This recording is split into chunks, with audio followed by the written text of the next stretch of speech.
you can go to Cerebro and start looking for keywords. So this is the way that I usually do it. I usually take a look at the Xray and I take a look at who the biggest sellers are in a niche. Okay. Whenever you're already selling in Cerebro, you're going to always want to put your ASIN first because everything in Cerebro, we compare to the first ASIN.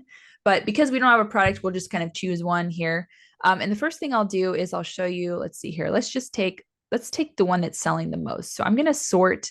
I love to sort these columns to see who's selling the most. And I always like to look at the top sellers. So we've got this one is selling for, 52,000. And one way you can do this, if you wanted to take a look at just this one product, you can click on this check mark and hit run Cerebro. So it makes it really easy.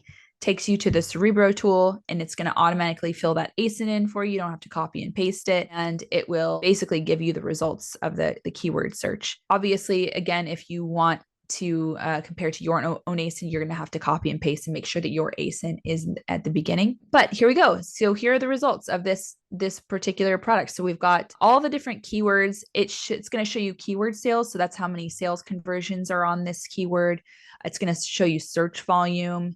It's going to show you trends, title density. Now, title density is how many competitors are on page one for that keyword that have that exact phrase in their title. Now, if they have that exact phrase in their title, that means it's going to be more competitive the more people who have that in their title. But if it's less, like something like 0, that could be an opportunity for you because if you put it in your title, you're going to be able to rank a little bit easier for it if it's in your title and it's a focus keyword for you. So I always like to look for those title density low numbers. I'm going to also show you another way I spy on my competitors, their sponsored ads, basically, because people always want to take a peek into what keywords your competitors are looking at. So I will sort by sponsored rank, see all of the keywords that my competitors are targeting for their sponsored ads. So you can see that they're number 1 in the sponsored rank for all of these different keywords, and you can see if they're good. Sometimes they're using auto campaigns. So like, for example, dog nail ointment, they're using an auto campaign. And so that's